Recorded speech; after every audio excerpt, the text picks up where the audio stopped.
Hello नमस्कार मित्रांनो, माझं नाव आहे मृणाल आणि मी अमेरिकेत राहते. इथल्या वेगवेगळ्या गोष्टी तुमच्यासोबत शेअर करण्यासाठी मी हे व्हिडिओज बनवते. आजचा व्हिडिओचा जो विषय आहे तो मुख्य म्हणजे शेती व्यवसायाशी रिलेटेड आहे. जेव्हा एखादा शेतकरी कष्टाने त्याच्या शेतात धान्य पिकवतो, तर ते करताना त्याला सुरुवातीला शेतीच्या बियाणापासून त्यासाठी लागणारी खते आणि जेव्हा फायनली ते धान्य तयार होते, तर त्याची विक्री करण्यापर्यंत त्याला खूप साऱ्या गोष्टींमधून जावे लागते.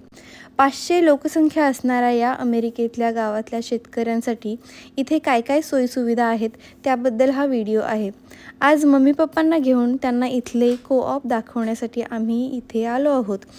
इथे मागच्या बाजूला जे दिसत आहे तिथे धान्याचा एकत्रितपणे साठा केला जातो. सो बेसिकली कोऑप म्हणजे शेतकरी सहकारी संस्था. जसं मी मगाशी म्हणाले की सरासरी 500 लोकांचे हे छोटेसे गाव आहे आणि इथल्या शेतकऱ्यांसाठीचे हे कोऑप आहे. शेतकऱ्यांसाठी इथे पेट्रोल, डिझेल, शेतीसाठी लागणारे बियाणे, खते अगदी कमी किमतीमध्ये मिळतात. इथल्या शेतांमध्ये मोस्टली गहू, मका, सोयाबीन हे धान्य पिकते. माझ्यासाठी प्रश्न हा होता की 500 लोकवस्ती असलेल्या या गावात समजा एक 50भर जरी शेतकरी आहेत असे आपण समजले, तरी एवढे मोठे धान्याचे कोठार लागते का? तर त्याचं उत्तर आहे हो. इथल्या शेतकऱ्याची जमीनच 100 एकर, 200 एकर, 500 एकर अशी असते.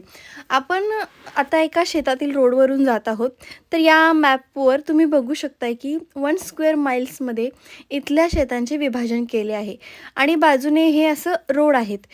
एका शेतकऱ्याचा 1 स्क्वेअर माईल असं जरी शेत आपण धरले, तरी 1 स्क्वेअर माइल्स म्हणजे 640 एकर एवढी शेती असते. काहींकडे मग हे स्क्वेअर लॉट जास्त पण असू शकतात.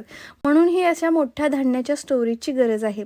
शेतकऱ्याचे त्यांचे प्रायव्हेट त्यांच्या शेतामध्ये स्वतःचे स्टोरेजेस पण असतात. पण गावच्या स्टोरेजमध्ये एकत्रितपणे साठा करण्याचा हेतू हा आहे की बल्क प्रमाणात धान्य साठवून त्याची एकत्रितपणे विक्री करणे आणि शेतकऱ्यांना योग्य तो बाजारभाव उपलब्ध करून देणे, जेणेकरून त्याचा शेतकऱ्यांना भरपूर फायदा होईल. जवळ कोऑप आहे कविंग्टन ब्रँच.